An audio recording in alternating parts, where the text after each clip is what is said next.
কিছুদিন আগেও তো আমরা এই জগতে ছিলাম না, আবার কিছুদিন পরেও কিন্তু আমরা এই জগতে থাকব না। যেহেতু এক সময় ছিলাম না, আবার এক সময় থাকবও না, অতএব নিশ্চিত করে বলা যায় এই দুনিয়ার জগৎ এটা আমাদের আসল বাড়ি নয়। তো আমরা ঈমানদার মুসলমান, আমাদের সকলের আব্বাজান হযরতে আদম আলাইহিস সালাম, আমাদের সকলের আম্মাজান হযরতে হাওয়া আলাইহাস সালাম, আমাদের আব্বা আম্মাকে সৃষ্টি করে আল্লাহ রব্বুল আলামিন যেই বাড়িটি তাদেরকে দিয়ে দিয়েছিলেন, ওই বাড়িটির নাম কি? জোরে বলতে হবে, সবাই বলতে হবে, জান্নাত। জান্নাত আমাদের আব্বার বাড়ি, জান্নাত আমাদের আম্মার বাড়ি, জান্নাত আমাদের দাদার বাড়ি, দাদির বাড়ি, নানার বাড়ি, নানির বাড়ি। সব কোথায়? আদম আলাইহিস সালাম যেমনি আমাদের বাবা, অমনি আমাদের দাদাও নানাও, ঠিক কিনা? সবকিছু। তো তাইলে আমাদের বাপ দাদার ভিটা বাড়ি কোথায়? জোরে বলেন, জান্নাত। অতএব একজন ঈমানদার মুসলমান তার আসল বাড়ি কুমিল্লা, নোয়াখালী, সিলেট, চিটাগং কিংবা রংপুর, দিনাজপুর, কুড়িগ্রাম আর গাইবান্ধা হতে পারে না। প্রত্যেকটা ঈমানদার মুসলমানের আসল বাড়ির নাম কি? এই কথায় সবাই আমার সাথে একমত। তাহলে আমাদের আসল বাড়ি কোথায়? জান্নাত। এই জান্নাতে আমরা ছিলাম, জান্নাতে আমরা ছিলাম, এবং এই জান্নাতের আসল বাড়িতে আমরা যাব ইনশাআল্লাহ। সবাই ইনশাআল্লাহ বলে। ছিলামও কোথায়? জান্নাতে। ছিলাম কোথায়? যাব কোথায়? ইনশাআল্লাহ। আপনি বলবেন যে হুজুর জান্নাতে যাব এই আশা তো আছে, বিধায় মাহফিলে এসেছি। মাহফিলে তো এসেছি জান্নাতের বাড়িতে যাওয়ার আশায়, এটা তো বুঝলাম, কিন্তু জান্নাতে ছিলাম এই কথাটা তো নতুন নতুন লাগছে, যে আমরাও জান্নাতে ছিলাম। হ্যাঁ, এই কথাটা আপনাদের কাছে নতুন লাগছে। আমাদের আব্বা আম্মা তো জান্নাতে ছিলেন, এটা তো আমরা জানি না। আব্বা আম্মাকে জান্নাত থেকে যখন বের করে দিয়েছেন আল্লাহ রব্বুল আলামিন, তো যেই কথাটা বলে বের করেছেন, এই কথাটা সূরাতুল বাকারার 32 নং আয়াতে আছে। কোন সূরা? সূরাতুল বাকারা। বলেন কোন সূরা? কত নাম্বার আয়াত? 32 নং আয়াত। এই আয়াতে আল্লাহ রব্বুল আলামিন আমাদের আব্বা আম্মাকে জান্নাত থেকে যে বের করে দিলেন, দেয়ার সময় যেই কথাটা বলে বের করেছেন, ওই কথাটা ওই আয়াতে আছে। আল্লাহ রব্বুল আলামিন বলেন, কুলনা হবিতু মিনহা জামিআ। আমি বললাম আদম হাওয়া, তোমরা আমার জান্নাত থেকে নেমে যাও, জান্নাত থেকে নেমে যাও। হাবাতা ইয়াহবিতু হুবুতান, উপর থেকে নিচের দিকে নেমে যাওয়া। জান্নাত থেকে বের হয়ে যাও এটা বলেননি, নেমে যাও বলেছেন। কেন নেমে যাও বলেছেন? মুফাসসিরিনে কেরামের জবাবে লিখেছেন, যেহেতু জান্নাতের বাড়িটা আমাদের থেকে উপরের দিকে, আমরা আছি নিচের দিকে, এই জন্য আল্লাহ পাক নেমে যেতে বলেছেন। ওটা ভিন্ন কথা, ওই বিষয়ে আমি এখন কথা বলছি না। আপনারা শিক্ষিত মানুষ, একটা কথা বুঝেন, পৃথিবীতে যত ভাষা আছে সব ভাষায় বচন দুইটি। বচন কয়টি? এক বচন, বহু বচন। বলেন এক বচন, বহু বচন। সব ভাষায়, সব ভাষায় বচন দুইটি। শুধুমাত্র ব্যতিক্রম আরবি ভাষা। আরবি ভাষায় বচন তিনটি। আরবি ভাষায় বচন কয়টি? তিনটি। এক বচন, দ্বিবচন, বহু বচন। এক বচন, দ্বিবচন, বহু বচন। ওয়াহিদ, তাসনিয়া, জমা। আরবি ভাষায় বচন তিনটি। পৃথিবীর সব ভাষায় একজনের জন্য ভিন্ন শব্দ, আর একের অধিক হলে ভিন্ন শব্দ। আপনি একজন হলে আমি বলবো আপনি, দুইজন হলেও বলবো আপনারা, 2 কোটি হলেও বলবো কি ওই আপনারা, আপনি আপনারা, তুমি তোমরা, সে তাহারা, আমি আমরা। শব্দ কয়টি? দুইটি, পৃথিবীর সব ভাষা। কিন্তু আরবি ভাষাটা ব্যতিক্রম। এখানে আপনি একজন হলে আমি বলবো আন্তা, দুইজন হলে বলবো আন্তুমা, আর দুইয়ের অধিক হলে বলবো আন্তুম। তাহলে শব্দ কয়টি? তিনটি। বচন তিনটি, শব্দ তিনটি। একের জন্য ভিন্ন শব্দ, দুইয়ের জন্য ভিন্ন শব্দ, দুইয়ের অধিক হলে ভিন্ন শব্দ। এতটুকু কথা যদি বুঝে আসে, এবার বুঝেন আমাদের আব্বা আম্মা মানুষ কয়জন? আদম হাওয়া মানুষ কয়জন? দুইজন। তো দুইজনকে আল্লাহ পাক জান্নাত থেকে নামিয়ে দিচ্ছেন।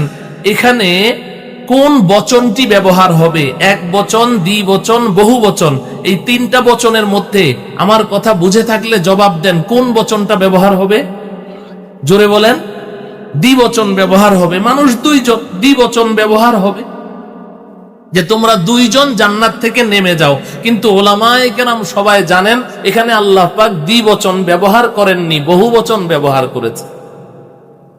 ইহবিত, তুমি একজন নেমে যাও। ইহবিত, তোমরা দুইজন নেমে যাও। ইহবিতু, তোমরা সব নেমে যাও। তিনটা শব্দ। কিন্তু আল্লাহ পাক এখানে যদি দ্বিবচন ব্যবহার করতেন তাহলে বলতেন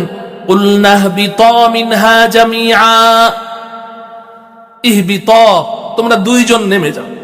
এটা আল্লাহ বলেননি। আল্লাহ বলেছেন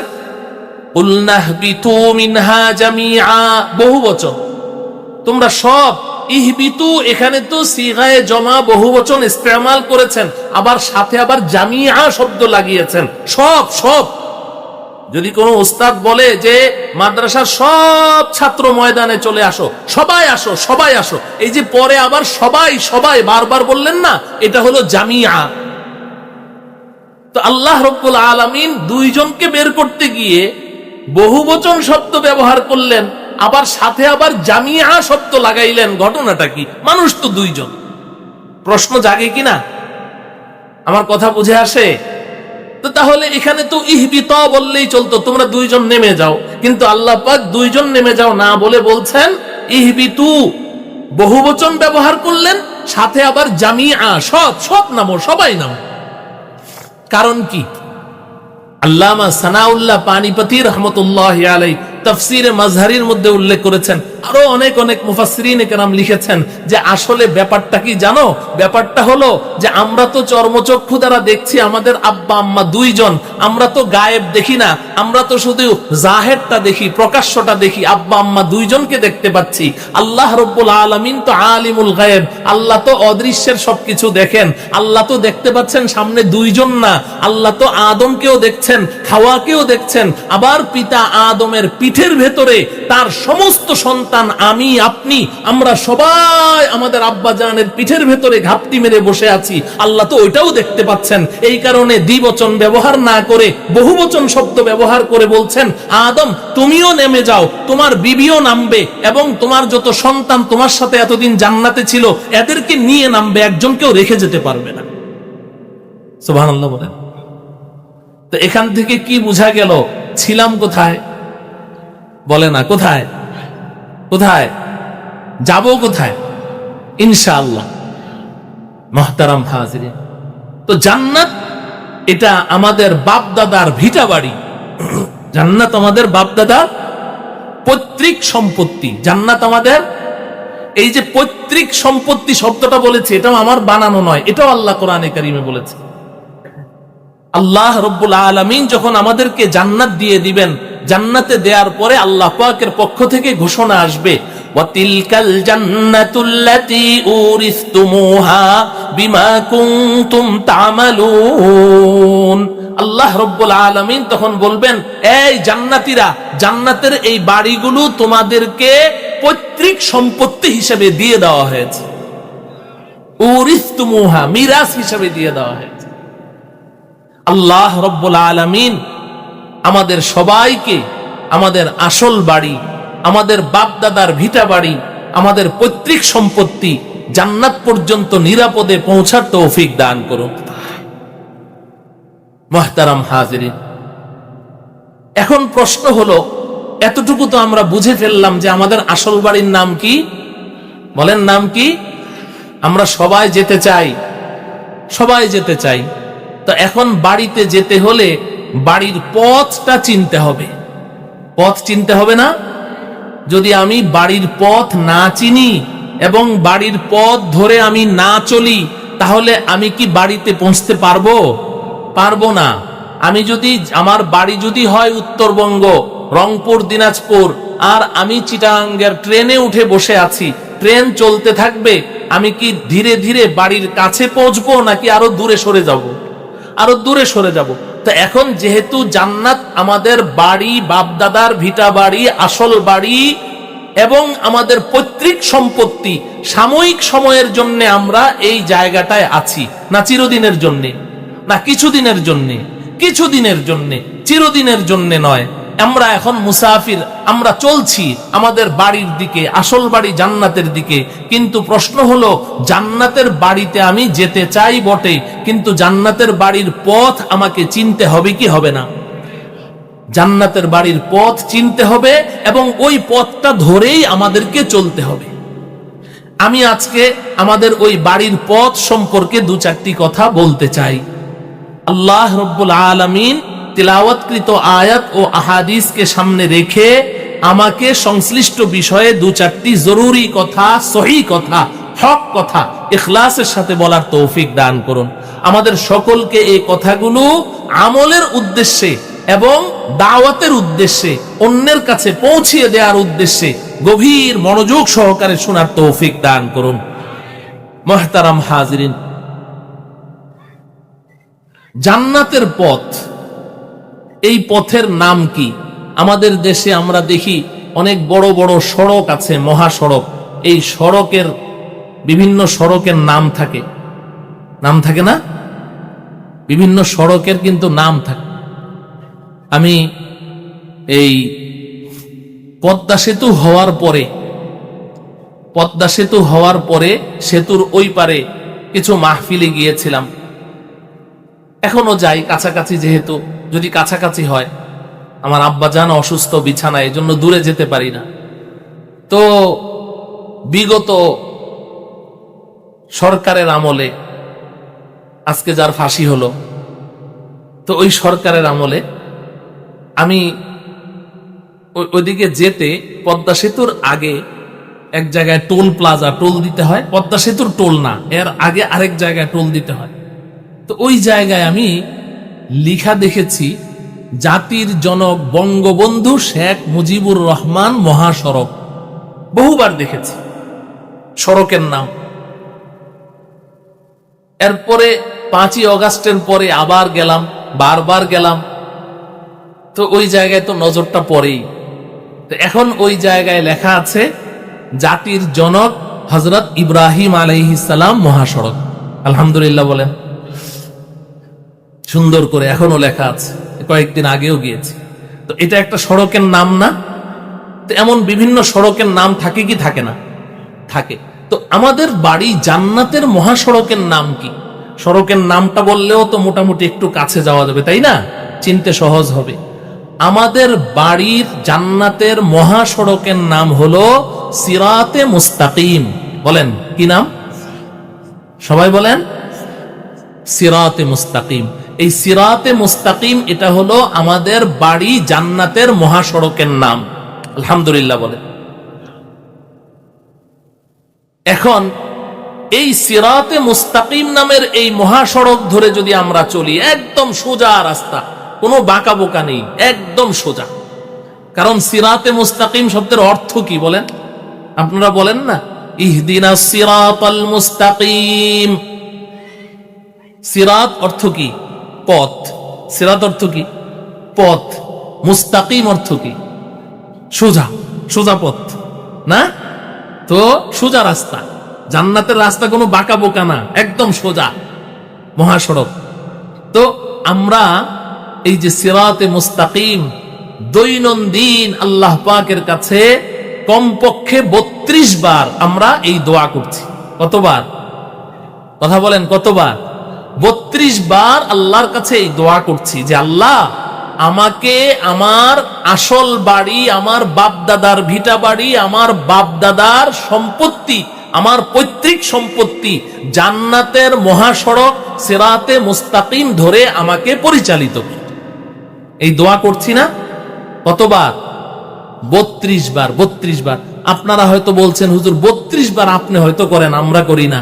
না, সবাই করেন। এখানে যারা আছেন, এখানে তো আমি আশা করি কেউ বেনামাজি নাই, সবাই নামাজি। তো আমরা যারা নামাজ পড়ি 5 ওয়াক্ত, আমরা কমপক্ষে কয়বার এই দোয়া করি? 32 বার করি। দৈনন্দিন 5 ওয়াক্ত নামাজে ফরজ কয় রাকাত পড়ি? 17 রাকাত। বলেন না কয় রাকাত?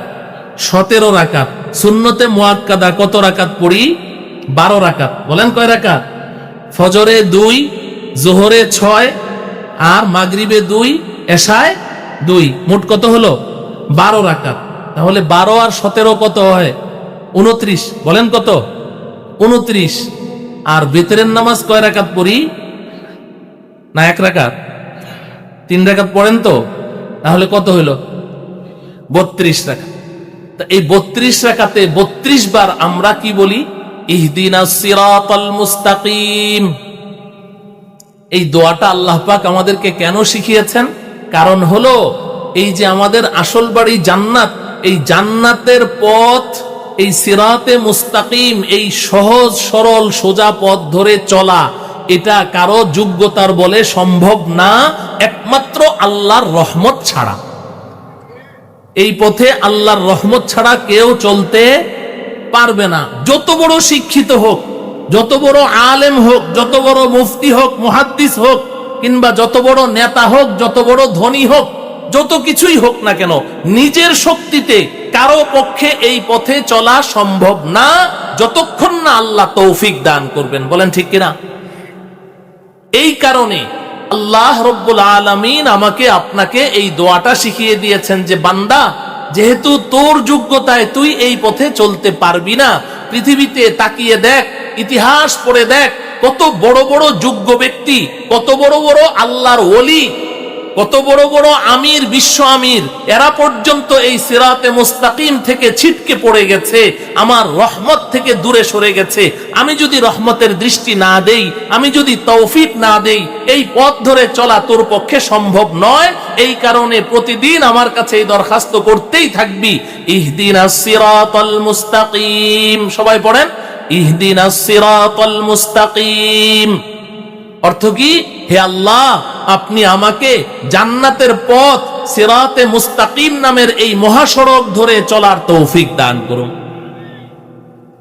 তাহলে আমাদের বাড়ির এই পথের নাম আমরা জানলাম, সিরাতে মুস্তাকিম। এখন আপনি বলবেন যে হুজুর, পথের নাম তো জানলাম, মহাসড়কের নামটা তো জানলাম, কিন্তু এটা আছে কোথায়?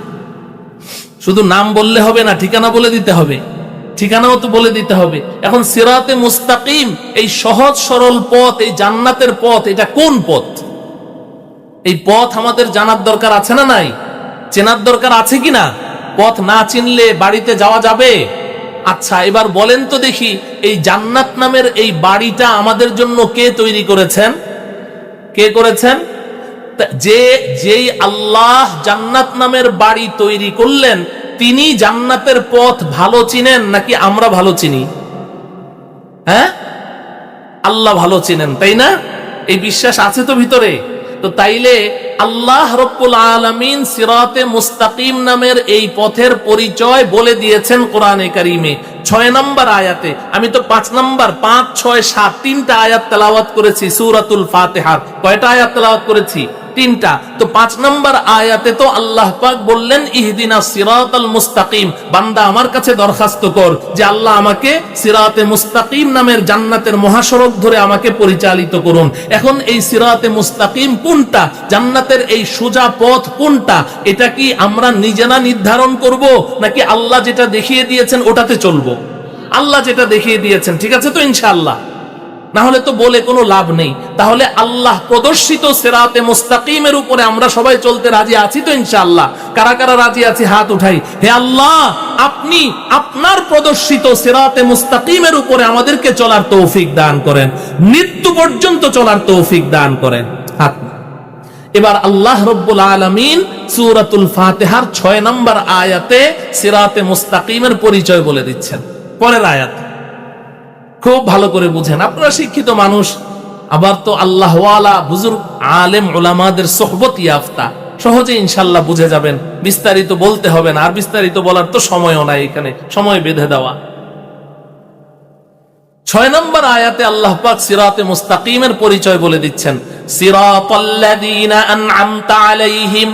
সবাই পড়েন, সিরাতাল্লাযীনা আন'আমতা আলাইহিম।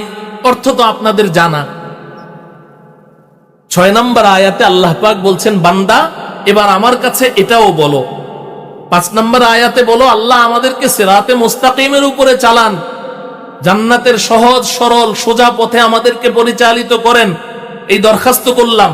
এবার এই সিরাতে মুস্তাকিমটা কি, বান্দা আমার কাছে বলো। সিরাতাল্লাযীনা আন'আমতা আলাইহিম, জান্নাতের পথ, সিরাতে মুস্তাকিম, সহজ সরল পথ, ওই পথ যেই পথের পথিকদেরকে আপনি পুরস্কৃত করেছেন, অর্থাৎ আপনার পুরস্কার প্রাপ্ত, আপনার নির্বাচিত, আপনার বাছাইকৃত, আপনার পছন্দের বান্দারা যেই পথে চলছে আমাদেরকে তাদের পেছনে পেছনে চালান। আপনার পুরস্কার প্রাপ্ত বান্দাদের পেছনে পেছনে চালান। খুব খেয়াল করেন, আপনার পুরস্কার প্রাপ্ত বান্দাদের পেছনে পেছনে চালান, কারণ আপনার এই পুরস্কার প্রাপ্ত, নির্বাচিত, বাছাইকৃত, পছন্দের বান্দারা যেই পথে হাঁটছে ওটাই সিরাতে মুস্তাকিম, এবং এরা চলতে চলতে এক সময় জান্নাতে চলে যাবে। আমাদেরকেও তাদের পেছনে পেছনে চালান, আমরাও তাদেরকে ফলো করে চলতে চলতে চলতে চলতে এক সময় আমরাও জান্নাতে চলে যাব। অর্থ ঠিক আছে তো? সিরাতাল্লাযীনা আন'আমতা আলাইহিম, আপনার পুরস্কার প্রাপ্ত বান্দারা যেই পথে চলছে আমাদেরকে ওই পথে চালান, তাদের পেছনে পেছনে চালান। এবার একটা প্রশ্ন, খুব ভালো করে বুঝেন। প্রশ্নটা হলো যে জান্নাতের পথে চলার জন্যে, সিরাতে মুস্তাকিমের উপরে চলার জন্যে, সিরাতে মুস্তাকিম চিনিয়ে দেওয়ার জন্যে আল্লাহ রব্বুল আলামিন আমাদের কাছে আসমানি একখানা কিতাব পাঠিয়েছেন। নাম কি? আল কোরআনুল কারীম। নাম কি? আল কোরআনুল কারীম। শুধু কোরআন বলবেন না, কি বলবেন? কোরআনুল কারীম বলবেন। শুধু কোরআন বলবেন না, কি বলবেন? কোরআনুল কারীম। কেন?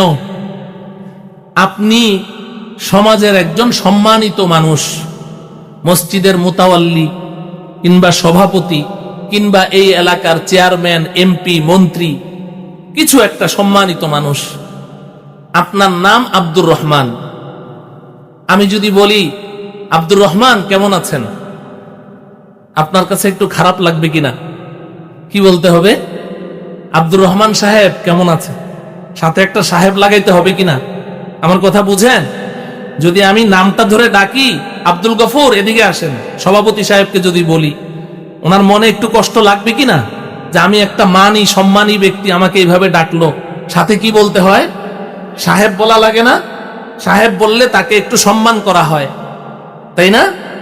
কোরআনে কারীমে আল্লাহ রব্বুল আলামিন কোথাও শুধু কোরআন বলেন নাই, ইন্নাহু লাকুরআনুন কারীম বাল হুয়া কুরআনুম মাজিদুন ফি লাওহিম মাহফুজ। সব জায়গায় কোরআনের সাথে একটা বিশেষণ, একটা গুণ, ওই সাহেব। কুরআনুম মাজিদ, কুরআনুন কারীম, সম্মানিত কোরআন। তো আপনার মর্যাদা বেশি না কোরআনের মর্যাদা বেশি? হ্যাঁ? তো তাইলে শুধু কোরআন বলা যাবে? কি বলতে হবে? কোরআনুল কারীম বলতে হবে। আল্লাহ আমাদেরকে বুঝার তৌফিক দান করেন। আচ্ছা বলুন তো এই জান্নাতের পথে চলার জন্য, সিরাতে মুস্তাকিম চেনানোর জন্য আল্লাহ পাক আমাদের কাছে কোরআনে কারীম পাঠিয়েছেন কি পাঠাননি? আচ্ছা, কেউ যদি এই কোরআনে কারীমকে ফলো করে চলে, কোরআনে কারীমকে যথাযথভাবে এটার উপর আমল করে, এটাকে ফলো করে, তাহলে সে জান্নাতে যেতে পারবে কি পারবে না? হ্যাঁ? কোনো সন্দেহ আছে? তাইলে কোরআনে কারীমের পথ জান্নাতের পথ, ঠিক কিনা? কোরআনে কারীমের পথ কি? জান্নাতের পথ। আচ্ছা, এই কোরআনে কারীমটাকে প্র্যাকটিক্যাল উম্মতকে দেখিয়ে দেওয়ার জন্য, কোরআনে কারীমের প্রত্যেকটা বিধান হাতে কলমে শিখানোর জন্য আল্লাহ রাব্বুল আলামিন মডেল হিসেবে আমাদের নবীজিকে পাঠিয়েছেন। ঠিক কিনা বলেন? নবীজিকে পাঠিয়েছেন। এখন কোরআনে কারীমের পথ জান্নাতের পথ, কোনো সন্দেহ আছে? কোনো সন্দেহ নাই। তাইলে প্রশ্ন জাগে, আল্লাহ রাব্বুল আলামিন ইহদিনাস সিরাতাল মুস্তাকিম, জান্নাতের পথ, এই সিরাতে মুস্তাকিম, এটার পরিচয় দিতে গিয়ে 6 নম্বর আয়াতে আল্লাহ পাক এভাবে বলতে পারতেন সিরাতাল কোরআন। 6 নম্বর আয়াতটা এরকম যদি হতো সূরাতুল ফাতিহা, ইহদিনাস সিরাতাল মুস্তাকিম, আল্লাহ আমাদেরকে সিরাতে মুস্তাকিম, সহজ সরল পথ দেখান, জান্নাতের পথ দেখান। এখন জান্নাতের পথ কোনটি? আল্লাহ 6 নম্বর আয়াতে বলে দিতেন সিরাতাল কোরআনিল কারীম, কোরআনে কারীমের পথ জান্নাতের পথ। কোনো ভুল হতো? আমার কথা বুঝেন? কোরআনে কারীমের পথ কি জান্নাতের পথ না? কোনো সন্দেহ আছে? তো আল্লাহ পাক 6 নম্বর আয়াতে এটাই বলে দিতেন সিরাতাল কোরআনিল কারীম। এই দুনিয়ার মানুষ শোনো, জান্নাতে যেতে চাও, জান্নাতে যাওয়ার পথের নাম হলো সিরাতে মুস্তাকিম। আর সিরাতে মুস্তাকিম এই পথ কোন পথ জানো? সিরাতাল কোরআনিল কারীম, কোরআনে কারীমের পথ জান্নাতের পথ। বললে কি কোনো ভুল হতো? এখন প্রশ্ন জাগে, আল্লাহ রাব্বুল আলামিন সিরাতে মুস্তাকিম জান্নাতের পথ চেনানোর জন্যই তো আমাদের কাছে কোরআনে কারীম নাজিল করলেন, কিন্তু এখানে জান্নাতের পথ দেখাতে গিয়ে, সিরাতে মুস্তাকিমের পরিচয় দিতে গিয়ে আল্লাহ রাব্বুল আলামিন কোরআনে কারীমের কথা কেন বললেন না? কেন আল্লাহ রাব্বুল আলামিন সিরাতাল কোরআনিল কারীম বললেন না? কোরআনে কারীমের পথ জান্নাতের পথ। কোরআনে কারীমের পথ আমাদেরকে না দেখিয়ে আমাদেরকে কতগুলো মানুষ দেখিয়ে দিয়েছেন। কি দেখিয়ে দিয়েছেন? কতগুলো মানুষ দেখিয়েছেন না? সিরাতাল্লাযীনা আন'আমতা আলাইহিম অর্থ কি? আপনার পুরস্কার প্রাপ্ত বান্দারা, আপনার নির্বাচিত বাছাইকৃত বান্দারা যেই পথে চলছে আমাকে ওই পথে চালান। তাহলে কি কতগুলো মানুষ দেখিয়ে দিলেন না? হ্যাঁ, কেন? কি কারণে আল্লাহ রাব্বুল আলামিন সূরাতুল ফাতিহার 6 নম্বর আয়াতে সিরাতে মুস্তাকিমের পরিচয় দিতে গিয়ে সিরাতাল কোরআনিল কারীম না বলে, কোরআনে কারীমের পথ জান্নাতের পথ এটা না বলে সিরাতাল্লাযীনা আন'আমতা আলাইহিম বললেন? কেন কতগুলো মানুষকে দেখিয়ে দিলেন যে বান্দা ওই মানুষগুলোর পিছে পিছে চল? প্রশ্ন জাগে না আপনাদের অন্তরে? এখন তো যাচ্ছে। প্রশ্ন জাগে কিনা? প্রশ্ন বুঝলে না উত্তর বুঝে আসবে। প্রশ্নই যদি বুঝে না আসে আর উত্তর বুঝবেন কি? প্রশ্নটা সবার বুঝে এসছে তো? এবার উত্তরটা শুনেন। আমি একটা উদাহরণ দিয়ে আমি বুঝাই। ধরুন আপনার বাড়ি রংপুর। কোথায়? রংপুর জেলার নাম শুনেছেন না? উত্তরবঙ্গে। রংপুর বললাম এই জন্যে, আমি ওখানে ছোটবেলায় বড় হয়েছি। আপনার বাড়ি রংপুর, ওখানে আপনার জন্ম, এখন বয়স আপনার 50। জীবনে কোনোদিন ঢাকায় আসেননি, ঢাকা রাজধানীতে জীবনে কোনোদিন আসেননি, বয়স 50 পার হয়ে গেছে। এখন আপনার দিলের মধ্যে একটা অদম্য একটা কামনা, একটা ইচ্ছা জাগলো যে বাংলাদেশে জন্মগ্রহণ করলাম, কিন্তু বাংলাদেশের রাজধানী ঢাকা শহরটা আজ পর্যন্ত দেখলাম না। আবার ঢাকা শহরে বাংলাদেশের সংসদ ভবন, পানির উপরে একটা বিল্ডিং, কি সুন্দর ক্যালেন্ডারের মধ্যে দেখা যায় ছবিটা, আজ পর্যন্ত সংসদ ভবনটা একটু দেখলাম না। মনের মধ্যে খুব ইচ্ছা জাগলো, জাতীয় সংসদ ভবনটা একটু দেখতে মনে চাইলো। কিন্তু আপনি তো ঢাকা শহরে জীবনে আসেননি, পথ চিনেন না। কি করা যায়?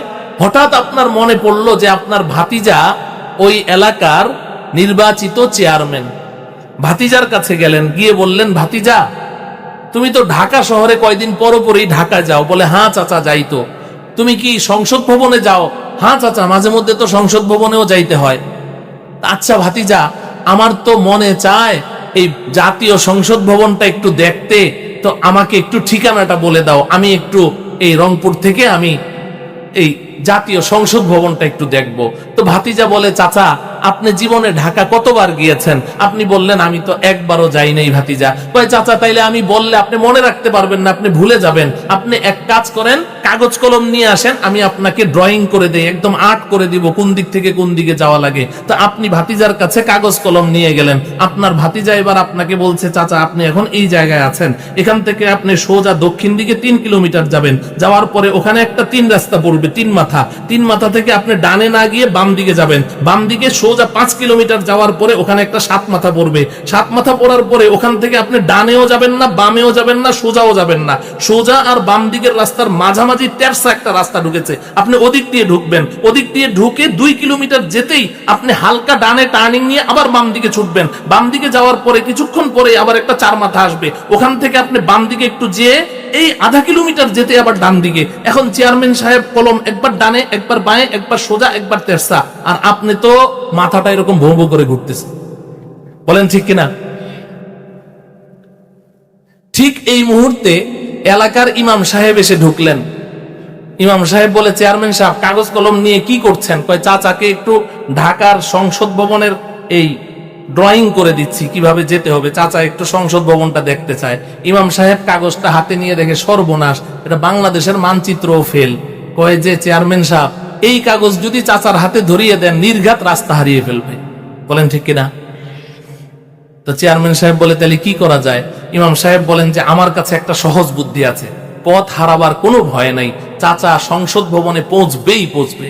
চেয়ারম্যান সাহেব রেগে গেলেন যে আপনারা হুজুররা সব সময় খালি বেশি পণ্ডিতই দেখান, আপনি কি ঢাকা আমার চেয়ে বেশি গেছেন, সংসদ ভবনে জীবনে গেছেন? বলে আমি না যেতে পারি, কিন্তু হুজুরদের কাজ হলো উম্মতকে সব সময় সহজ পথ দেখানো। তো চেয়ারম্যান সাহেব বললেন আচ্ছা বলেন তো দেখি তাহলে। তো এবার হুজুর বলছেন ইমাম সাহেব যে দেখেন আমি এই মসজিদ থেকে নামাজটা পড়ে বের হলাম, এমপি সাহেবের বাড়ির সামনে দিয়ে আসলাম, আসার সময় দেখলাম এমপি সাহেবের গেটের সামনে ওনার গাড়িটা দাঁড়ানো আছে। তো চাচাকে জিজ্ঞাসা করলো ইমাম সাহেব চাচা আপনার কি কোনো গাড়ি আছে? চাচা এবার লজ্জায় মাথা নিচা করে হুজুর শরম দিয়েন না, মিষ্টি খাওয়াইতে ভুলে গেছি, গত সপ্তাহে তো 85 লাখ দিয়ে একটা প্রাডো কিনলাম। তো আচ্ছা মিষ্টি পরে খাওয়ান, আপনার নতুন গাড়ি তো কোনো সমস্যা নাই, আপনি এক কাজ করেন, আমি এইমাত্র শুনলাম এমপি সাহেব ড্রাইভার বসে আছে গাড়িতে, এমপি সাহেব বের হলে এমপি সাহেবকে গাড়িতে তুলে এক টানে রংপুর টু ঢাকা সংসদ ভবন চলে যাবে, কারণ আজকে জাতীয় অধিবেশন বসছে। আপনি তাড়াতাড়ি করেন, আপনি গাড়িটা বের করে এমপি সাহেবের গাড়ির পিছনে নিয়ে চুপচাপ দাঁড়িয়ে থাকেন, এমপি সাহেবের গাড়ি স্টার্ট দিবে, আপনার গাড়িও স্টার্ট দিবেন, এমপি সাহেবের গাড়ি চলতে শুরু করবে, আপনারটাও চলবে, এমপির গাড়ি সোজা আপনার গাড়িও সোজা, এমপির গাড়ি ডানে আপনার গাড়িও ডানে, এমপির গাড়ি বাঁয়ে আপনার গাড়ি বাঁয়ে, এমপির গাড়ির স্পিড বাড়িয়ে দিবে, আপনিও দিবেন বাড়িয়ে, নতুন গাড়ি কোনো সমস্যা নাই। কোন সময় যদি এমপি সাহেব কোনো ভাঙ্গা রাস্তা দিয়ে চলতে থাকে, নতুন গাড়ির মায়া করবেন না, রাস্তা পছন্দ হোক না হোক এমপিকেই ফলো করবেন, না হলে কিন্তু আপনার বিপদ আছে। ওই গাড়িটাকেই ফলো করবেন, রাস্তা যতই খারাপ হোক না কেন ওই গাড়িটাকেই ফলো করবেন। রাস্তায় যদি কোথাও এমপি সাহেব এক্সচেঞ্জার জন্য গাড়িটা স্টার্ট বন্ধ করে দাঁড়িয়ে যায়, আপনি ওই গাড়ি ক্রস করে সামনে চলে যাবেন না, তাইলেই কিন্তু আপনি বিপদে পড়ে যাবেন। ওটাকেই ফলো করবেন, ওটার পেছনেই থাকবেন, ওটাকে ক্রস করে সামনে যাবেন না, ওটাকে চোখে চোখে রাখবেন, গাড়িটা চলতে থাকবে, আপনার গাড়িও চলতে থাকবে। এক সময় এমপির গাড়ি গিয়ে সংসদ ভবনে ঢুকবে, পেছনে পেছনে আপনার গাড়িটাও সোজা সংসদ ভবনে ঢুকে যাবে। বলেন এই চাচা কি পথ হারাবে? পথ হারাবে? আমার প্রিয় ভাইয়েরা বুঝেন, বুঝেন, আমি আপনাদেরকে বুঝার জন্য বলছি, বুঝার জন্য বলছি। আল্লাহ রব্বুল আলামিন তেমনি বড় মেহেরবান, বড় দয়াশীল। আল্লাহ রব্বুল আলামিন বলেন এই দুনিয়ার মানুষ, এই দুনিয়ার মানুষ, আমি তো তোমাদেরকে জান্নাতের বাড়ি তোমাদের জন্য নির্মাণ করেছি, জান্নাতের পথ সিরাতে মুস্তাকিম তোমাদের জন্য তৈরি করেছি। এই সিরাতে মুস্তাকিমের উপরে চালানোর জন্য, সিরাতে মুস্তাকিম তোমাদেরকে দেখিয়ে দেওয়ার জন্য আমি আসমানি কিতাব কোরআন নাযিল করেছি। কিন্তু তোমরা এই দুনিয়াতে গিয়ে এতটা দুনিয়া নিয়ে ব্যস্ত হয়ে পড়েছো, দুনিয়ার পেছনে এমন ভাবে ছুটেছো, তোমরা তোমাদের এই দুনিয়ার জীবনটাকে ডেভেলপ করতে গিয়ে, তোমরা তোমাদের ব্যবসায়িক জীবন, তোমাদের চাকরির জীবন, রাজনৈতিক জীবন, এই সমস্ত ক্যারিয়ারকে ডেভেলপ করতে গিয়ে এতটা উম্মাদের মতো পৃথিবীর পেছনে ছুটেছো যে তোমরা এই কোরআনের ভেতর থেকে জান্নাতের পথ সিরাতে মুস্তাকিম খুঁজে বের করার যোগ্যতা অর্জন করতে পারোনি।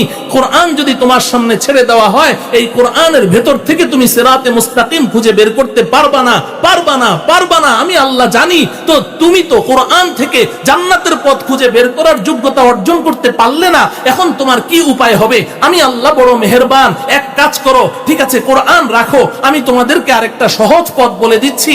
শুনো শুনো, আমার এই জান্নাতের বাড়ি যা তোমাদের জন্য আমি নির্মাণ করেছি, এই জান্নাতের পথ সিরাতে মুস্তাকিম, এটাতে যদি তুমি চলতে চাও তাহলে এক কাজ করো, আমার কিছু নির্বাচিত পছন্দের কিছু বান্দা আছে, প্রত্যেক জমানায় প্রত্যেক যুগেই এরা থাকবে, প্রত্যেক জমানায় থাকবে, কোন যুগ এদের থেকে খালি হবে না, হয়তো সংখ্যায় কম হবে কিংবা বেশি হবে, প্রত্যেক যুগে আমি এদেরকে রাখবো। এরা আমার নির্বাচিত পছন্দের বান্দা। ওই মানুষগুলোকে তুমি ফাইন্ড আউট করো, ওই মানুষকে খুঁজে বের করো, এরা যেই পথ দিয়ে চলছে ওটাই হচ্ছে সিরাতে মুস্তাকিম, ওটাই হচ্ছে জান্নাতের পথ। তুমি যদি তোমার জীবনের গাড়িটা ওই মানুষগুলোর পেছনে লাগিয়ে দিতে পারো, ওদেরকে যদি ফলো করে করে চলতে পারো, ওদের পরিচয় নবীজি সাল্লাল্লাহু আলাইহি ওয়াসাল্লাম হাদিসে পাকে বলেছেন, আল্লাহ পাক কোরআনে কারীমে বলে দিয়েছেন, নবীজি বলেন, লা তাযালু তাইফাতুম মিন উম্মতি মানসুরিনা আলাল হক লা ইয়াদুররুহুম মান খাযালাহুম ওয়া ফি রিওয়ায়াতিন মান খালাফাহুম হাত্তা তাকুমাস সাআ। নবীজি বলেন, আমার উম্মতের মধ্যে প্রত্যেক যুগে প্রত্যেক জমানায় কানি রব্বানি উলামায়ে কেরামের একটা পবিত্র জামাত থাকবে, যারা সদা সর্বদা হকের উপরে চলবে, হক কথা বলবে, মানুষকে হকের দিকে আহ্বান করবে, সিরাতে মুস্তাকিম থেকে তারা এক চুল পরিমাণ কখনো সরবে না।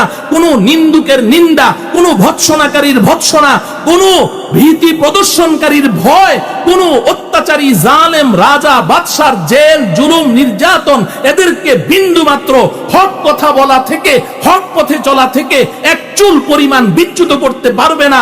এরাই হচ্ছে আল্লাহ পাকের পুরস্কার প্রাপ্ত নির্বাচিত মানুষ। এদেরকে বাইর করো, এদের পেছনে পেছনে তুমি চলতে থাকো, এদের কথার বাইরে তুমি যেও না, এদেরকে ফলো করো, এরা যেদিকে যায় ওটাই সিরাতে মুস্তাকিম। যদি এদের পেছনে তোমার জীবনের গাড়িটা চালাতে পারো, এক সময় ওরা সোজা তোমার আসল বাড়ি জান্নাতে পৌঁছে যাবে। তুমি যদি ওদের পেছনে চলতে পারো, এক সময় তোমার গাড়িটাও সোজা জান্নাতে চলে যাবে। এই কথাটুকুই আল্লাহ রব্বুল আলামিন সূরাতুল ফাতিহার 5 এবং 6 নম্বর আয়াতে আমাকে আপনাকে চোখে আঙ্গুলি দিয়ে বুঝিয়ে দিয়েছে, চোখে আঙ্গুলি দিয়ে বুঝিয়ে দিয়েছে। বলেন, এর চাইতে সহজ কোনো ঠিকানা হতে পারে? এর চাইতে সহজ কোনো ঠিকানা হতে পারে? এর চাইতে সহজ কোনো ঠিকানা হতে পারে না। আল্লাহ পাক বড় মেহেরবান, বড় মেহেরবান। আজকে আমার সামনে আপনারা যারা জেনারেল শিক্ষিত ভাইয়েরা বসে আছে, জেনারেল শিক্ষিত দিনদার, জেনারেল শিক্ষিত দিনদার, আপনাদের বিপদটা বেশি, আপনাদের সমস্যাটা বেশি। বিশেষ করে আমার ওই সমস্ত সাথীরা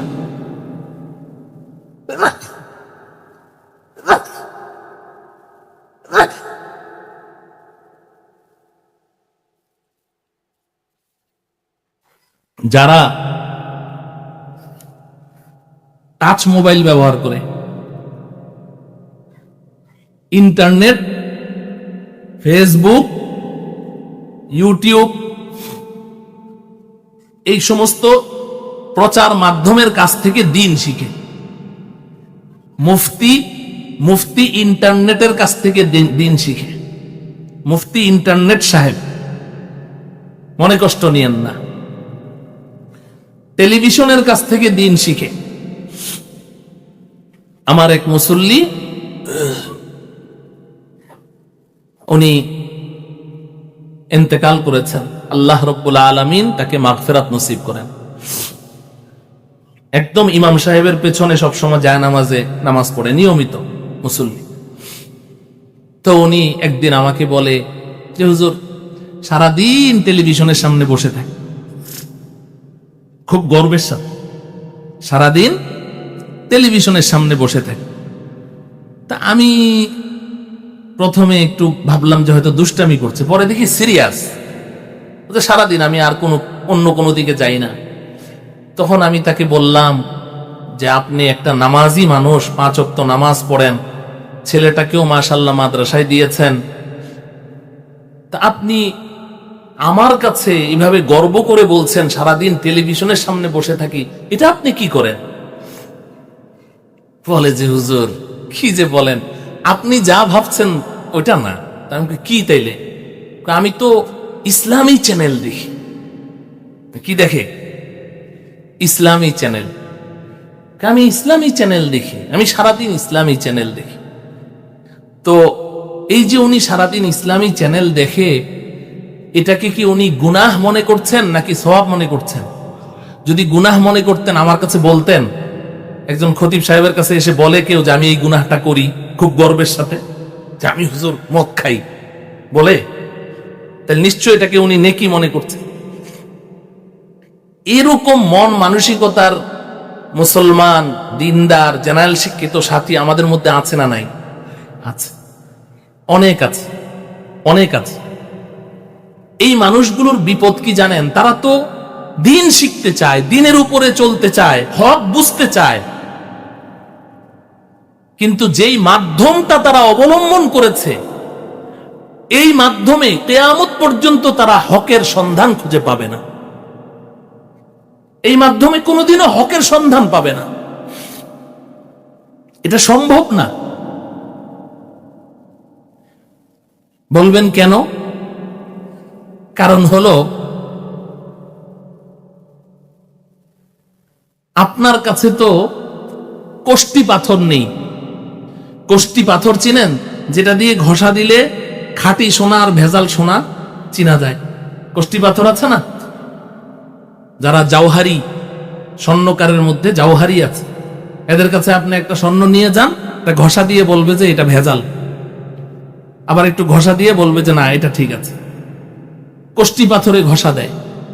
আপনার কাছে তো ওই কষ্টি পাথর নেই, যেই কষ্টি পাথরে ঘষা দিলে হক আর বাতিলের মধ্যে পার্থক্য করা যায়, যেই কষ্টি পাথরে ঘষা দিলে সত্য আর মিথ্যার মধ্যে পার্থক্য করা যায়।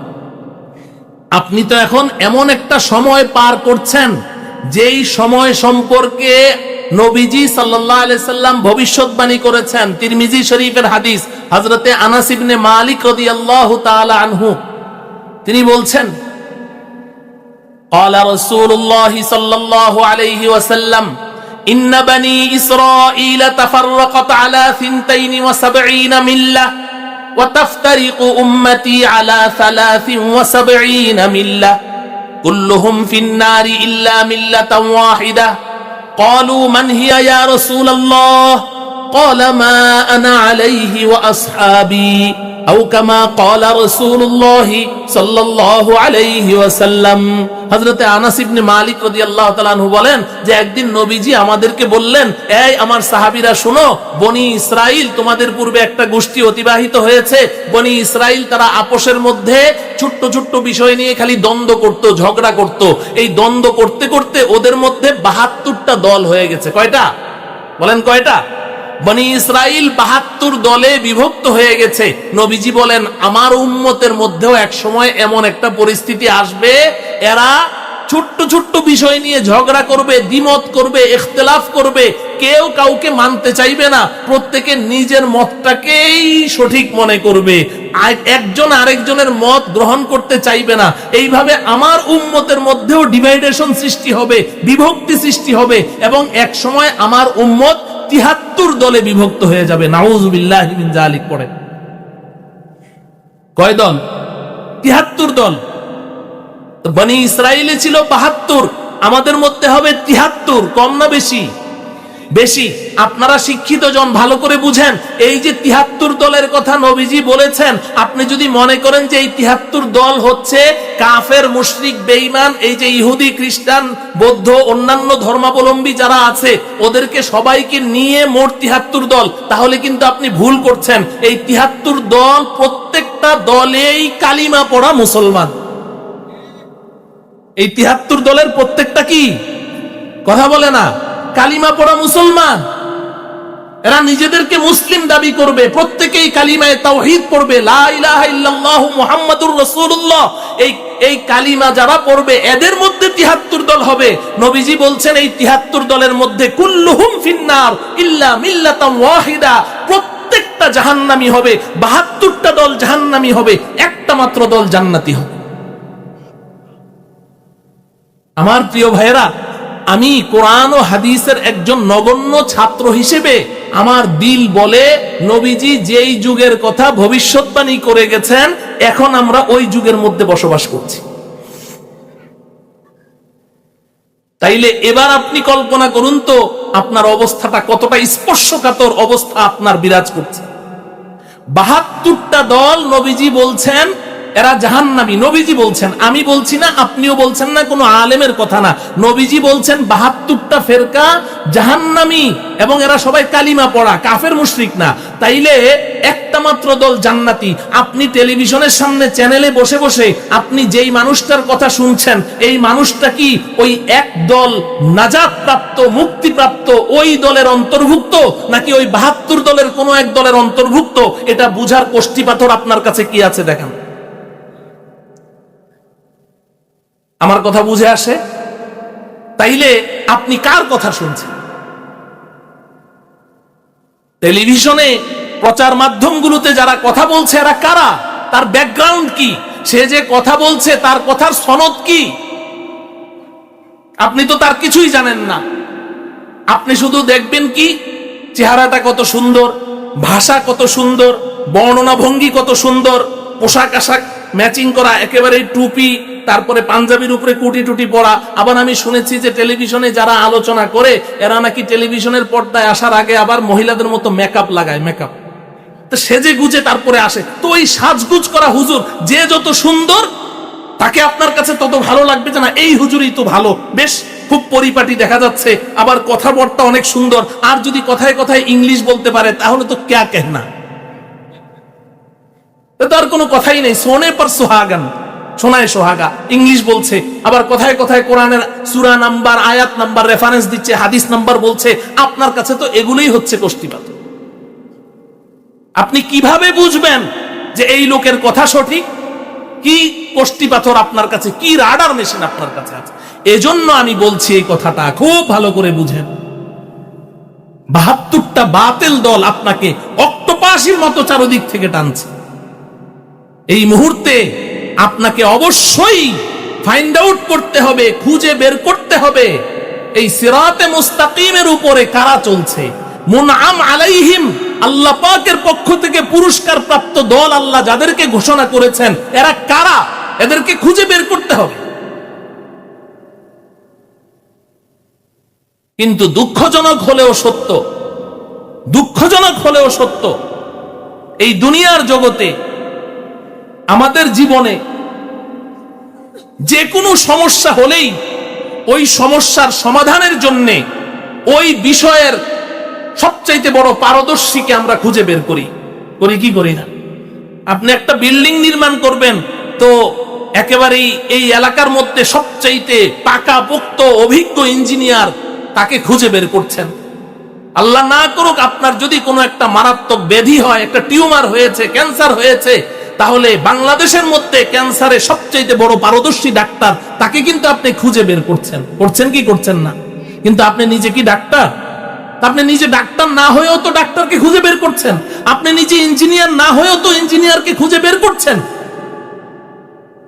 তাহলে যখনই শরীয়তের কোনো বিষয় আসে, শরীয়তের কোনো বিধান সংক্রান্ত কোনো বিষয় আসে যে ভাই আপনি এটা এমন কেন করছেন, এভাবে না করে এভাবে করেন, অথবা নিজে কোনো একটা সমস্যায় পড়ে গেলেন, এটার সমাধান কি, এই বিষয়টা হলো আমাদের কাছে সবচাইতে বেশি অবহেলিত। এটার জন্য আমরা কিন্তু বিশেষজ্ঞ তালাশ করি না। যদি একটু উল্টাপাল্টা করি, কেউ যদি বলে আপনি ভুল করছেন, আরে রাখো তো, হুজুররা 10 রকম কথা বলে, এক হুজুর এক রকম কথা বলে, কার কথা শুনবো, বাস এটা বলে আপনি কিন্তু এড়িয়ে চলে গেলেন। এইভাবে তো আপনি আমাকে জবাব দিতে পারবেন, হাসরের ময়দানে আল্লাহর কাছে জবাব দিতে পারবেন না যে হুজুররা 10 রকম বলে। আরে ভাই, হুজুররা 10 রকম বলে এটা দোষ হয়ে গেল। আর আপনি যখন ডাক্তারের কাছে যান, আপনি একই রোগ নিয়ে 10 জন ডাক্তারের কাছে যান, 10 জন ডাক্তারের প্রেসক্রিপশন 10 রকম না হইলেও 5 রকম হবে। হ্যাঁ, এক ডাক্তার প্রেসক্রিপশন করছে, প্রফেসর এক ডাক্তার প্রেসক্রিপশন করেছে, আমি তার নাম বললে আপনারা সবাই চিনবেন, কিন্তু গীবত হয়ে যাবে, এই জন্য বলবো না। প্রফেসর, দেশের একজন ভূতপূর্ব প্রফেসর, উনি প্রেসক্রিপশন করেছেন। তো আমাদের পরিচিত একজন বন্ধু মানুষ, উনি সহকারী অধ্যাপক, ওনার কাছে নেওয়ার পরে উনি এতটা ক্ষিপ্ত হয়ে গেলেন যে থরথর করে কাঁপতে শুরু করলেন। স্যার এই প্রেসক্রিপশন কি করে করলো, মানে উনি পারছেন না প্রেসক্রিপশনটা ছিঁড়ে ফেলতে, কিন্তু আইনগত ভাবে এটা নিষেধ, এক ডাক্তারের প্রেসক্রিপশন একজন চিনতে পারবে না। উনি থরথর করে কাঁপতে শুরু করলেন, উনি কি করে এই প্রেসক্রিপশন করলেন।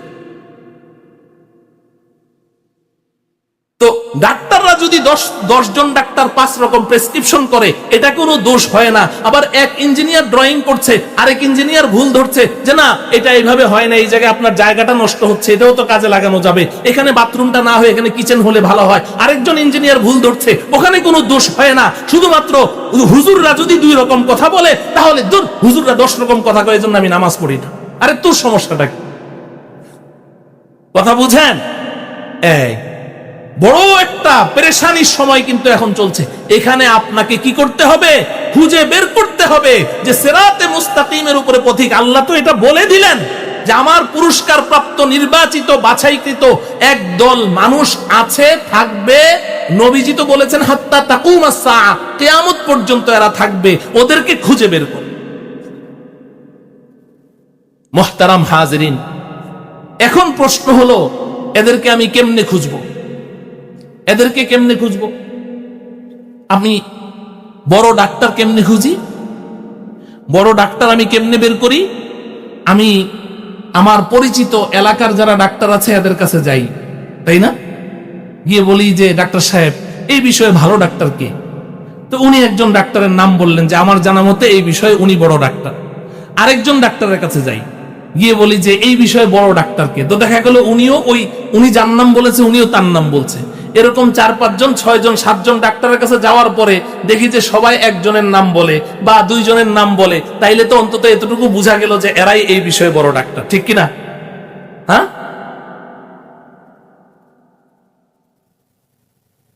আর আল্লাহ রব্বুল আলামিন আমাকে আপনাকে আকল বুদ্ধি বিবেক দান করেছেন, আকল বুদ্ধি বিবেক দান করেছেন। এটাও আমাদের একটা রাহবর। আপনি আপনার আকল খাটিয়ে দেখেন, ইলম কার কাছে বেশি আছে? না, আপনাকে দেখতে হবে যে তিনি জেনে কথা বলেন, আবার যা বলেন নিজে ওটার উপরে আমল করেন। কার ইলম আর আমলের সাথে কি আছে? মিল আছে। কার ইলম আর আমলের সাথে কি আছে? মিল আছে। সুন্নতের যথাযথ অনুসারী, রাসূলের সুন্নাহর যথাযথ অনুসারী, এগুলো আপনাকে খুঁজতে হবে। আজকে থেকে বহু বছর আগে মদিনা শরীফে মসজিদে নববীতে বসে আরবের একজন শায়েখের সাথে মানে পৃথিবীর বিখ্যাত একজন ব্যক্তিকে নিয়ে কথা বলছিলাম। তার নামটা আমি এখন বলি, ডক্টর জাকির নায়েক সাহেব। ওনাকে নিয়ে আরবের একজন শায়েখের সাথে কোনো একটা মাসআলা নিয়ে কথা বলছিলাম। তো কথা বলতে গিয়ে আমি বললাম যে ডক্টর জাকির নায়েক সাহেব তো এইভাবে বলেছেন, ওই আরবের শায়েখকে বললাম। তো বলার পরে উনি এটা মানলেন না, বললেন যে না এটা এইভাবে না, এইভাবে। তখন আমি পট করে বলে ফেললাম, শেখ ইন্নাহু আলিমুন কবীর, উনি তো অনেক বড় আলেম, উনি তো অনেক বড়। আমি এটা উদাহরণস্বরূপ বলছি, কোনো ব্যক্তিকে আমি কটাক্ষ করার জন্য না, বোঝানোর জন্য বলছি। আমি বললাম শেখ ইন্নাহু আলিমুন কবীর, সে তো অনেক বড় আলেম। তো ওই শেখ আমার উপরে ক্ষিপ্ত হয়ে গেলেন, মানিল আলিম আররিফিল আলিম, মানিল আলিম, আলেম কাকে বলে? আররিফিল আলিম, আলেমের সংজ্ঞা কি বলো? খুব রাগ হয়ে গেলাম, আমি ভয় পেয়ে গেলাম। তা আমি চুপ হয়ে গেলাম। তখন শেখ রাগটা থামার পরে বলছে, আল আলিমু মান ইয়ামালু মা ইয়ালামু, আল আলিমু মান ইয়ামালু বিমা ইয়ালামু। আরে আলেম তো ওই ব্যক্তিকে বলে যে তার ইলম এবং আমল দুইটা পুরোপুরি ভাবে মিল আছে, ইলমের সাথে আমলের মিল আছে, সে হলো আলেম। শুধু ইলমের কারণে যদি আলেম বলেন, তাহলে তো ইবলিস শয়তান সবচেয়ে বড় আলেম। শুধু ইলমের কারণে যদি আপনি আলেম বলেন, তাহলে এই পৃথিবীতে সবচেয়ে বড় আলেম কে? হ্যাঁ? ইবলিসের চেয়ে বেশি ইলম এই পৃথিবীতে কারো আছে? আসমানের নিচে জমিনের উপরে কারো ইবলিসের চেয়ে বেশি ইলম আছে? না। তাইলে শুধু ইলমের কারণে তো আলেম বলা যাবে না। মুহতারাম হাজিরিন, তো এখন আমি আপনাদের কাছে নিবেদন করতে চাই যে আপনারা আল্লাহ পাকের প্রদর্শিত এই সিরাতে মুস্তাকিম ধরে চলবেন তো ইনশাআল্লাহ। তো তাইলে এখন এই হক্কানি রব্বানি আলেম আমি কাদেরকে চিহ্নিত করব, কাদেরকে বলবো? তো আমার তো সময় শেষ হয়ে গেছে, এই বিষয়ে বিস্তারিত কথা বলার সুযোগ নেই। সংক্ষেপে শুধু আমি আপনাদেরকে আল্লাহকে হাজির নাজির জেনে আমি কোনো পক্ষের পক্ষপাতিত্ব না করে এবং কোনো ধরনের প্রান্তিকতার শিকার না হয়ে আমি সহজভাবে আমাকে আল্লাহ পাক যতটুকু ইলম এবং বুঝ দান করেছেন আমার বুঝ অনুযায়ী আমি আপনাদেরকে একটা কথা শোনাতে পারি। বর্তমান পৃথিবীর শ্রেষ্ঠ আলেমে দ্বীন, আরব বিশ্ব যাকে শ্রেষ্ঠ আলেমের খেতাব দিয়েছেন, বর্তমান পৃথিবীর শ্রেষ্ঠ আলেমে দ্বীন শাইখুল ইসলাম আল্লামা তাকি উসমানী দামাত বারাকাতুহু। শাইখুল ইসলাম আল্লামা তাকি উসমানী দামাত বারাকাতুহুম তিনি গোটা পৃথিবী ভ্রমণ করেছেন। এই পর্যন্ত গোটা পৃথিবী ওনার 2 বার ভ্রমণ করা হয়ে গেছে। পৃথিবীতে এমন কোন দেশ নেই যেই দেশে হযরতের পা পড়ে নাই। গোটা পৃথিবী ভ্রমণ করার পরে এরপরে তিনি লিখতেছেন, শাইখুল ইসলাম আল্লামা তাকি উসমানীর কথা শোনাচ্ছি, আমার কথা না। উনি বলছেন, मैं पहले तकलीदन कहता था, मैं पहले तकलीदन कहता था, अब पूरी दुनिया सफर करने के बाद बसीरत के साथ कहता हूं उलमाए देवबंद ही हक पर है। শাইখুল ইসলাম আল্লামা তাকি উসমানী দামাত বারাকাতুহুম বলেন, এই দুনিয়ার মানুষ শোনো, আমি আগে বড়দের কাছে শুনে শুনে বলতাম, বড়দের কাছে শুনে শুনে বলতাম, না বুঝেই বলতাম। এখন গোটা পৃথিবী ভ্রমণ করে গোটা পৃথিবীর সমস্ত মানুষের ঈমান, আকীদা, আমল, সুন্নতের উপরে তাদের পাবন্দি, এই সব কিছু, তাদের তাকওয়া, পরহেজগারি, তাদের মুআমালা, মুআশারা, লেনদেন, সামাজিকতা, তাদের আদব, আখলাক, শিষ্টাচার, এই সব কিছু গভীরভাবে পর্যবেক্ষণ করার পরে আমি তাকি উসমানী এই সিদ্ধান্তের উপরে আমি এখানে উপনীত হয়েছি, এই সিদ্ধান্তে আমি উপনীত হয়েছি। এখন আমি বুঝে শুনে খুব বিচক্ষণতার সাথে, দায়িত্বশীলতার সাথে কথা বলছি, উলামায়ে দেওবন্দ হি হক পর হ্যায়। বর্তমান দুনিয়াতে উলামায়ে দেওবন্দ, দেওবন্দের উলামায়ে কেরামই হকের উপরে আছে। উলামায়ে দেওবন্দ হি হক পর হ্যায়। এজন্য আমার প্রিয় ভাইয়েরা, উলামায়ে দেওবন্দ তারা কেন হকের উপরে আছেন, কিভাবে হকের উপরে আছেন, তাদের ঈমান, তাদের আমল, তাদের ইলম, তাদের তাকওয়া, তাদের পরহেজগারি, এগুলোর ইতিহাস যদি আপনাদের সামনে এখন তুলে ধরা যায় তাহলে আয়নার মতো আপনারা দেখতে পাবেন যে উলামায়ে দেওবন্দ কেন হকের উপরে আছে, কিভাবে হকের উপরে আছে। কষ্ট হচ্ছে। উলামায়ে দেওবন্দ হি হক পর হ্যায়। আরে এই উপমহাদেশের শ্রেষ্ঠ মুফাসসিরে কুরআন, এই উপমহাদেশের শ্রেষ্ঠ মুফতি, মুফতি আজম হযরত মুফতি শফি রহমতুল্লাহি আলাইহি, তাফসীরে মারিফুল কুরআন আপনাদের কাছে আছে। এই তাফসীরে মারিফুল কুরআন যিনি লিখেছেন তিনি কি বলেছে জানেন? আমাদের আকাবিরিনে দেওবন্দ তাদের সম্পর্কে মন্তব্য করতে গিয়ে মুফতি শফি রহমতুল্লাহি আলাইহি লিখেছেন, हमारे अकाबिरे देवबंद ये तो सहाबा की जमात है, भूले से पीछे रह गए। ये तो सहाबा की जमात है, भूले से पीछे रह गए। अरे एरा तो साहाबाদের জমাত, ভুলেই না 1400 বছর পরে চলে এসেছে। সাহাবায়ে কেরাম, জিন্দা সাহাবী, সাহাবায়ে কেরাম তারা ইতাআতে রাসূল, রাসূলের অনুসরণে যতটা পরিপক্ক ছিলেন, যতটা মুস্তাকিম ছিলেন, অটল, অনড়, অবিচল ছিলেন, এই সাহাবায়ে কেরামের বাস্তব রূপ হচ্ছে আমাদের আকাবিরিনে দেওবন্দ। এখানে আমাদের প্রিয় যুবক ভাইয়েরা, কলেজ ইউনিভার্সিটির ভাইয়েরা এখানে অনেকেই আছেন। আমি আরেকটা কথা আপনাদেরকে বলি, বর্তমান সময়ে, বর্তমান দুনিয়াতে বড় একটা ফিতনা, বর্তমান দুনিয়াতে এই ফিতনার নাম হলো ফিতনায়ে আহলে হাদিস। ফিতনার নাম কি? এই ফিতনায়ে আহলে হাদিস, এদের মূল স্লোগানটা কি? এদের মূল স্লোগান হলো যে তোমার কাছে কোরআন আছে, হাদিস আছে, সহিহ হাদিস আছে, তুমি ঘরে বসে কোরআন পড়ো, সহিহ হাদিস পড়ো, আর সিরাতে মুস্তাকিমের উপরে চলো। ব্যক্তির অনুসরণের দরকার কি? এই কথা বলে কি বলে না? এই কথাটা একটু বুঝেন, এই কথাটা একটু বুঝেন আপনি, যে আমাকে তো আল্লাহ পাক কোরআন দিয়েছেন, আমি তো এই বিষয়টাই এতক্ষণ আপনাদের সামনে পরিষ্কার করলাম যে আমার কাছে কোরআন আছে, আমার কাছে সহিহ হাদিস আছে, আমি কোরআন পড়বো, হাদিস পড়বো, আমি সিরাতে মুস্তাকিমের উপরে চলবো। আরে কোরআন হাদিস পড়ে পড়েই যদি সিরাতে মুস্তাকিমের উপরে চলা সম্ভব হতো, তাহলে সূরাতুল ফাতিহার 6 নম্বর আয়াতটা এমন হতো না, সিরাতাল্লাযীনা আনআমতা আলাইহিম হতো না, যে আল্লাহর পুরস্কার প্রাপ্ত নির্বাচিত বান্দাদের পেছনে পেছনে চলো। আল্লাহ এটা বলতেন না যে জান্নাতের পথ হচ্ছে আমার ওই নির্বাচিত পুরস্কার প্রাপ্ত বান্দাদের পথ, তাদের পেছনে চলো। এটা না বলে আল্লাহ বলতেন সিরাতাল কুরআনিল কারীম, অথবা আল্লাহ বলতেন সিরাতাল কুরআনি ওয়াল হাদিস। এটা বলতেন যে কোরআন হাদিসের পথ জান্নাতের পথ, কোরআনের পথ জান্নাতের পথ। এই কথা বলে আল্লাহ ছেড়ে দিতেন, কিন্তু আল্লাহ কোরআনের পথ জান্নাতের পথ এটা বললেন না, কোরআন হাদিসের পথ জান্নাতের পথ এটাও বললেন না। এটা না বলে আল্লাহ কতগুলো ব্যক্তিকে অনুসরণ করতে বললেন। তাহলে ব্যক্তির অনুসরণ করতে কে বলেছেন আমাদেরকে? কে বলেছেন? কারণ কি? এই কারণটা বলে আমি আমার কথা শেষ করব। আমি এই আয়াতের ব্যাখ্যা করার জন্য সূরাতুন নিসা এর 159 নম্বর আয়াতটাও তেলাওয়াত করেছি। 59 নম্বর আয়াত, ওই আয়াতে আল্লাহ রাব্বুল আলামিন বলছেন, ইয়া আইয়ুহাল্লাযীনা আমানু আতিউল্লাহা ওয়া আতিউর রাসূলা ওয়া উলিল আমরি মিনকুম।